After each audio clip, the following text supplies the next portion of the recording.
Oh, all right, all right, all right. I'll tell you how we did it back in the day. Okay? Jeez, man.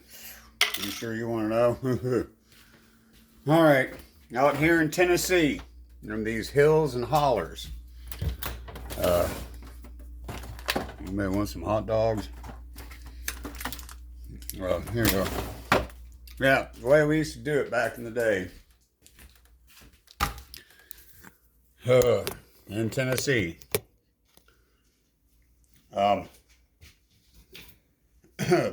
what you do is you find either an abandoned property or just a property where nobody's going to notice.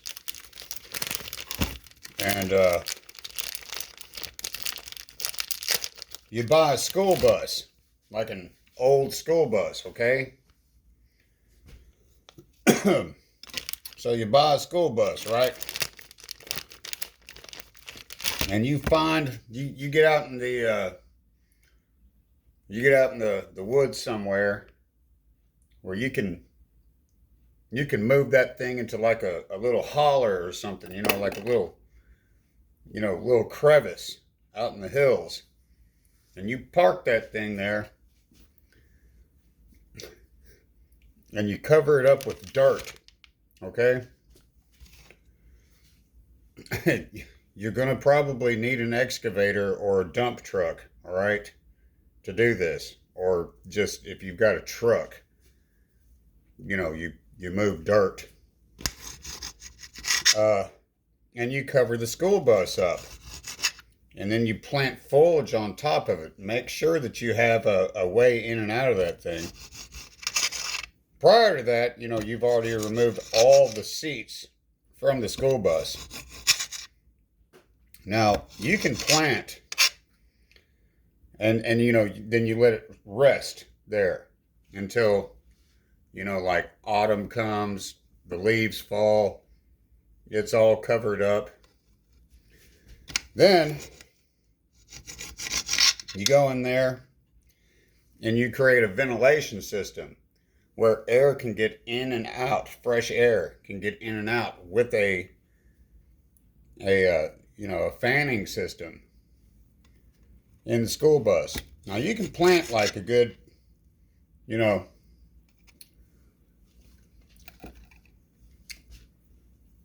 20, 30 plants, depending on what you're growing. And yeah, I helped come up with skunk number one this way.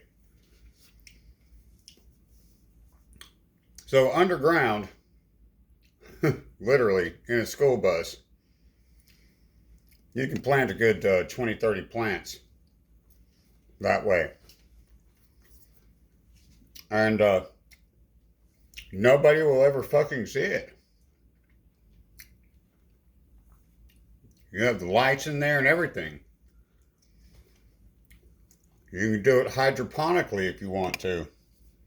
That works too.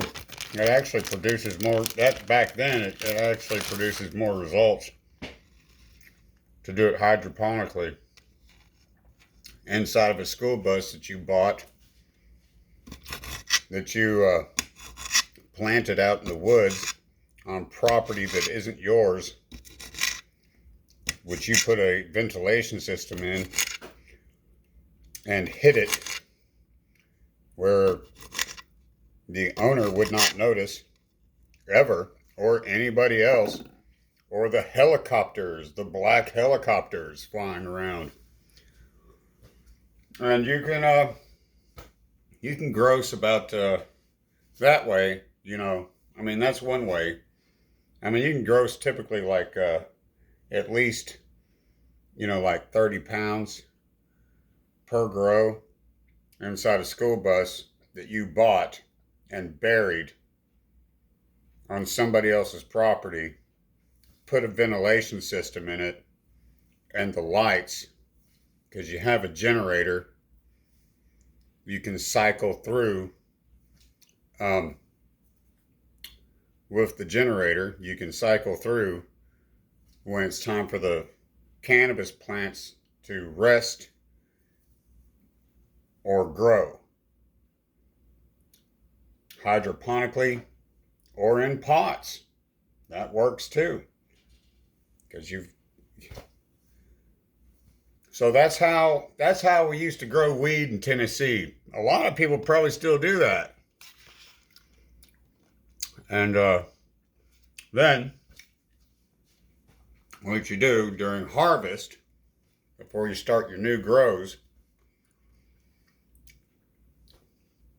when you cut them down, you pull the entire root out.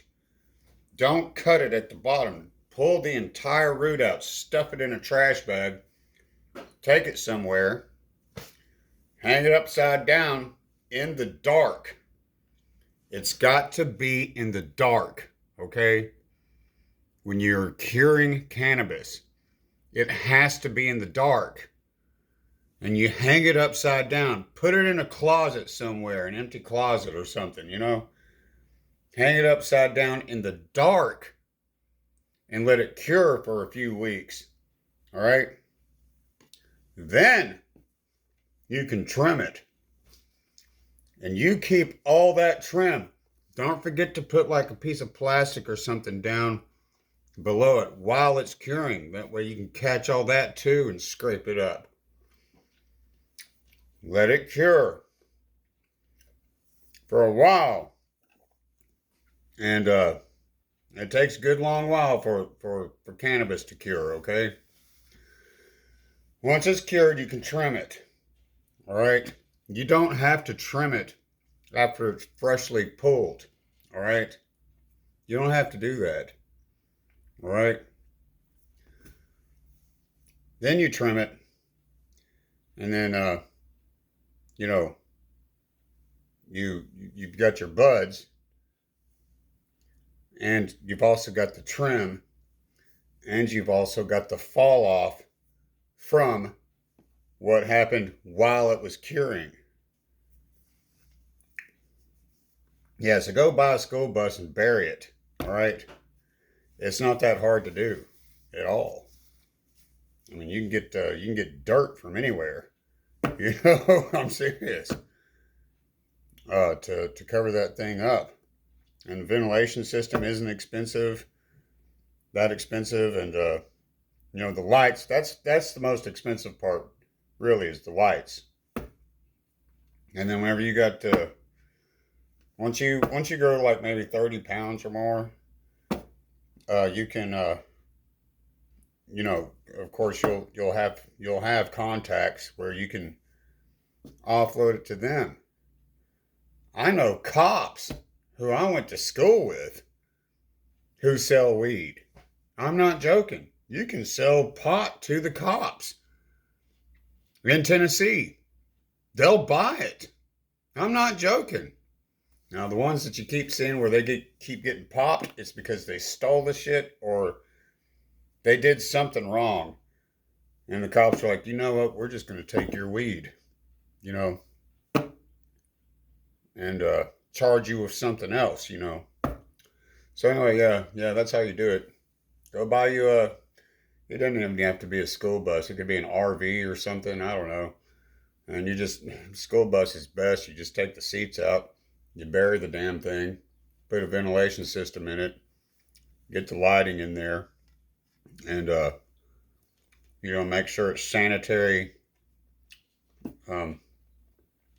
Cover everything up with plastic tarp. Okay? Everything. As much clear plastic as you can buy.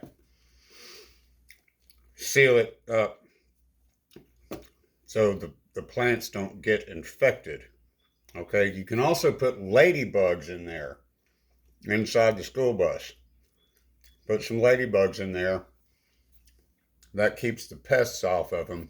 And it also helps them stay healthy and everything. Because ladybugs love cannabis plants. And also, during the grows, the times, you just got to let them grow. You don't got to fuck with them, all right? But here's another little secret, okay? You can also, once they get up to be about maybe 2 months old, you can start bending. And when they first start budding up, okay, and get rid of the males too, unless you want to get a seed base. Once the males start to, once the males' pods start to open and they start releasing that pollen, you get rid of them. And if you want seed base, this is how you do generational work.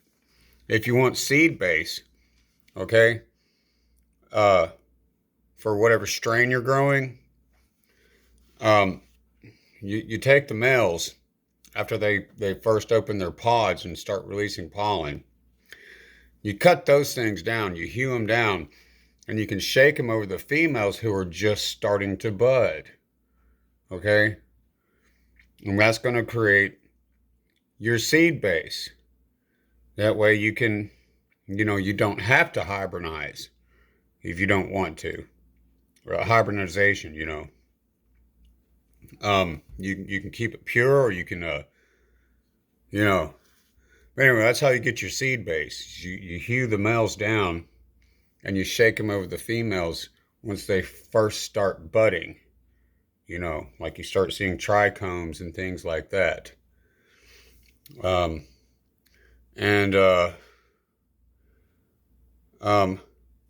Now, anyway, I guess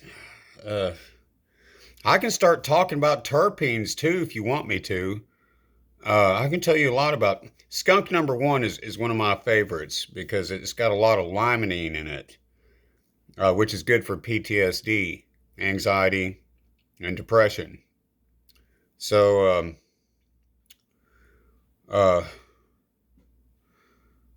anyway, yeah. Otherwise, you could just go to a dispensary or go to one of the big growers somewhere and ask them for a job. That would work too.